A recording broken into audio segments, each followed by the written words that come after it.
नमस्कार, मैं डॉक्टर विजय शुक्ल। भारत में आज सार्वजनिक संवाद का स्वर कुछ ऐसा ही है। शोर बहुत है, सवाल कम। चमक दमक वाले स्टूडियो, उग्र एंकर और बार बार दोहराई जाने वाली एक ही कथा, ये सब मिलकर एक ऐसा माहौल बना रहे हैं जहां खबर का अर्थ बदल गया है। जो संस्थान कभी जनता की आवाज़ उठाते थे, वे आज जाहिर तौर पर बाजार और सत्ता की सुविधा के हिसाब से काम कर रहे हैं। इंडिया टुडे ग्रुप के चेयरमैन अरुण पुरी ने फिक्की फ्रेम्स 2025 में उसी धुंध की तरफ इशारा किया। यह न तो एक अखबार समूह की आर्थिक गड़बड़ी का रोना था, न किसी चैनल के बंद होने का ऐलान। यह चेतावनी थी कि पत्रकारिता का असली संकट आर्थिक नहीं, नैतिक और वैचारिक है। विचारों की असहमति का क्षेत्र सिकुड़ रहा है। यह वाक्य आज के भारत के लोकतंत्र का आईना है। पुरी का भाषण सिर्फ मीडिया इंडस्ट्री के अंतरंग संकट को उजागर नहीं करता, वह इस बात का भी संकेत देता है कि कैसे वही संस्थाएं जो स्वतंत्र पत्रकारिता के रक्षक मानी जाती थी, आज संस्थागत संरक्षण के नाम पर मीडिया घरानों की भलाई और कॉरपोरेट हितों की ढाल बनती जा रही हैं। प्रेस काउंसिल, ब्रॉडकास्टिंग निकाय और मीडिया हाउसों के अंदरूनी मैकेनिज्म पर नज़र डालें तो साफ होता है कि स्वतंत्रता की रक्षा के बजाय समायोजन की परंपरा पनप चुकी है। कुल मिलाकर यह उस मौजूदा हकीकत को विस्तार से समझने का मौका है कि कैसे मीडिया का स्वर बदल गया, भाषण तंत्र कैसे बना, संस्थागत पत्रकारिता कहाँ गलत मोड़ ले गई, तकनीक और एल्गोरिथम ने किस तरह खबर को उत्पाद में तब्दील कर दिया, और सबसे अहम, क्या समाधान संभव है, और अगर है तो कैसे। मीडिया अब इंस्टीट्यूशनल प्रोटेक्शन का साधन नहीं, निगमित और राजनीतिक गठजोड़ों का साथी बन गया है। मोहक ब्रांड इमेज और बड़े बड़े स्टूडियो के पीछे अक्सर वही आर्थिक तर्क छिपे होते हैं जिनका सामना सामान्य उपभोक्ता नहीं करता। विज्ञापन राजस्व पर निर्भरता ने न्यूज रूम की निर्णय क्रिया को प्रभावित कर दिया है। कौन सा मुद्दा उठेगा, किसे किन शब्दों में पेश किया जाएगा, किस खबर को किस हेडलाइन से बेचकर अधिक व्यूज निकाले जाएंगे, इन सब पर आर्थिक दबाव है। परिणाम यह है कि संस्थाएं अपने व्यापारिक हितों को प्राथमिकता देने लगी हैं और पत्रकारिता का मूल लक्ष्य, सत्ता से प्रश्न पूछना और जनता को सही सूचना पहुंचाना, कहीं दूर पीछे छूट गया है। आज सेल्फ सेंसरशिप सबसे बड़ा खतरा है, बाहरी सेंसरशिप से कहीं खतरनाक। सरकार के दबाव का डर जहां एक पक्ष है, वहीं मालिकाना दबाव और विज्ञापनदाताओं के रुझान ने एक और घातक प्रणाली बना दी है। न्यूज रूम के अंदर एक प्रकार का आत्मसंयम जो खबरों को मोड़ देता है। यह आत्मनियमन अक्सर इतनी महीन तरह से काम करता है कि बाहरी दुनिया को पता भी नहीं चलता और खबरें सुरक्षित बनी रहती हैं, पर सच्चाई छिप जाती है। यह वह मोड़ है जहां पत्रकारिता संस्थागत रूप से खुद को रूटीन के भीतर सीमित कर लेती है। भाषण तंत्र टीवी स्टूडियो के मंचों पर अब संवाद नहीं, स्क्रिप्टेड भाषण के रूप में चलता है। प्रवक्ता उतरे, लाइन पढ़ी, एंकर सवाल टाइप किया और दर्शक घर बैठे तालियां बजाते रहे। यह चक्र हर रोज चलता है। बहसें सवालों से नहीं, नकलें की हुई तैयारियों से चलती हैं। यहाँ कॉल आउट की जगह नारे, तर्क की जगह भाव, उकसावे और प्रमाण की जगह स्क्रिप्ट का बोलबाला है। नतीजा, स्टूडियो वार रूम बन गए हैं जहाँ मुद्दों की जांच पड़ताल की जगह विरोधी धुआंधार वाले भाषणों के मुकाबले होते हैं।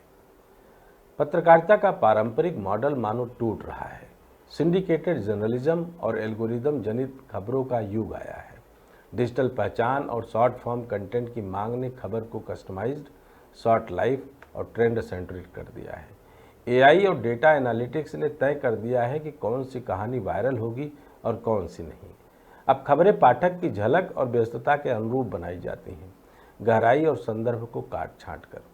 ऐसी परिस्थितियों में पत्रकारिता जो परख, संदर्भ और पारदर्शिता की मांग करती है, रचनात्मक रूप से हाशिए पर आ जाती है। संस्थाएं जो पत्रकारिता को समुचित बनाए रखने के लिए बनी थी, अब घराने की भलाई का हिस्सा बन गई हैं। यहाँ घराने से मतलब केवल परिवार स्वामित्व से नहीं है, यह मीडिया कॉरपोरेट गठजोड़ों, राजनीतिक प्रभाव और बाहरी निवेश के एक जाल को बताती है। नतीजा यह है कि स्वतंत्र पत्रकारिता के स्थान पर सिंडिकेटेड नैरेटिव की एक व्यवस्था बन गई है, जहां खबरें बहुसंख्यक हितों को सुरक्षित करने के लिए बनाई और परोसी जाती है। इस संदर्भ में स्वतंत्र पत्रकार अक्सर अकेले पड़ जाते हैं, उनका सौदा बड़े सिस्टम से संभव नहीं है। इन कठिन वास्तविकताओं के बावजूद समाधान असंभव नहीं है। कुछ बदलाव तत्काल शुरू किए जा सकते हैं। नीति, संस्थागत सुधार, मीडिया प्रैक्टिस और नागरिक सचेतनता के स्तर पर। नीचे संभावित वो रास्ते हैं जो व्यवहारिक, तर्कसंगत और समयबद्ध तरीके से किए जाएं तो सब कुछ बदल सकता है। संपादकीय स्वतंत्रता का कानूनी और आचार्यात्मक पुनर्निर्माण होना चाहिए। प्रेस हाउस के अंदर संपादकीय स्वतंत्रता की स्पष्ट नीतियां और एडिटोरियल फायरवॉल का कानूनी व्यवस्था में प्रावधान होना चाहिए, जहां विज्ञापन और कॉरपोरेट व्यापार संपादकीय निर्णयों में ना तो हस्तक्षेप करें। कम से कम बड़े मीडिया समूहों के लिए एक बाहरी ऑडिट मैकेनिज्म होना चाहिए जो यह देखे कि किस तरह विज्ञापन दाताओं के साथ संबंध खबरों के स्वरूप को प्रभावित कर रहे हैं। सार्वजनिक वित्त पोषण के वैकल्पिक मॉडल और गैर लाभकारी न्यूज रूम। जहां विज्ञापन पर निर्भरता ज़्यादा हो, वहां वैकल्पिक मॉडल, पाठक समर्थित सदस्यता, गैर लाभकारी पत्रकारिता फंड और क्राउड फंडेड रिपोर्टिंग को बढ़ावा दिया जाना चाहिए। इससे खबरों को वित्तीय दबाव से थोड़ी राहत मिलेगी और लंबी अवधि की शोध आधारित पत्रकारिता संभव होगी। पारदर्शिता और स्पष्ट लेबलिंग, प्रवक्ता वर्सेज विशेषज्ञ, पेड कंटेंट बनाम संपादकीय।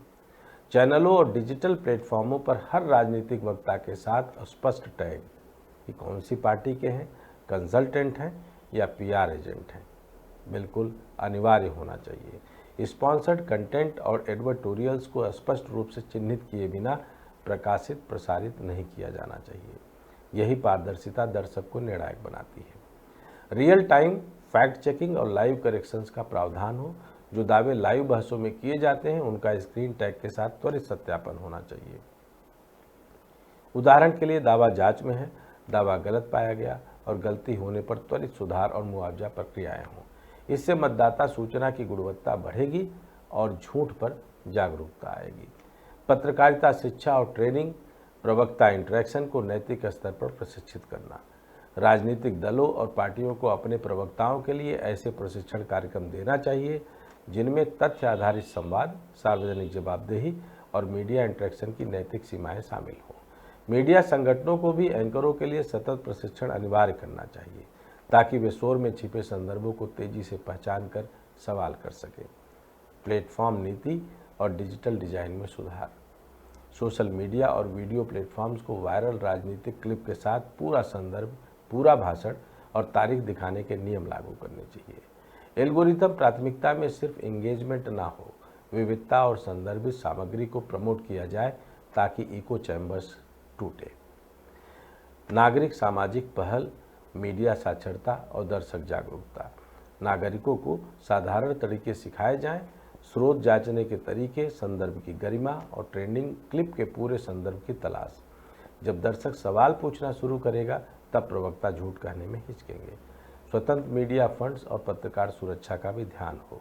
भेदभाव, धमकियों और आर्थिक दंड के मामलों में स्वतंत्र फंडिंग और कानूनी सहायता उपलब्ध कराना आवश्यक है ताकि खोजी पत्रकारिता जोखिम उठा सके। इन सुधारों के लागू होने से मीडिया उस स्थिति से बाहर निकल सकता है जहां वह गुलामी और सिंडिकेटेड नैरेटिव के कैद में है। पर यह भी सच्चाई है कि बदलाव केवल संस्थानों से नहीं आएगा। जनता की मांग, नागरिक समाज की सक्रियता और छोटे छोटे स्वतंत्र पत्रकारों को निरंतर रिपोर्टिंग का ही यह प्रयास सफल बना सकती है। आखिर में अरुण पुरी जी का भाषण हमें यह याद दिलाता है कि पत्रकारिता का निर्माण कभी किसी एक चौखटे के लिए नहीं था, ना ही केवल मीडिया घरानों की दीवारों के भीतर सीमित था। पत्रकारिता का उद्देश्य हमेशा सार्वजनिक हित, जवाबदेही और सत्य की खोज रही है। आज जब हमारे सार्वजनिक मंच स्क्रिप्टेड भाषणों और पेड नैरेटिव से भरे हों तो हमें यह तय करना होगा कि हम किसे प्राथमिकता देंगे, शोर या सच्चाई, ब्रांड या बहस, गुलामी या स्वतंत्रता। जो दिन जनता ने स्पष्ट रूप से कहा हमें नारा नहीं प्रमाण चाहिए, हमें शोर नहीं संवाद चाहिए, वही दिन होगा जब पत्रकारिता फिर से अपने पांव पर खड़ी होगी। तब मीडिया सिर्फ सूचना का माध्यम नहीं रहेगा, वह फिर समाज की चेतना का सच्चा प्रतिबिंब बनकर उभरेगा। तब ही लोकतंत्र की भाषा सवाल पूछना, जवाब मांगना और जवाबों की जांच करना वापस लौटेगी। तब मीडिया मरा नहीं होगा, उसे हमने मरने से बचाया होगा। जय हिंद, जय भारत।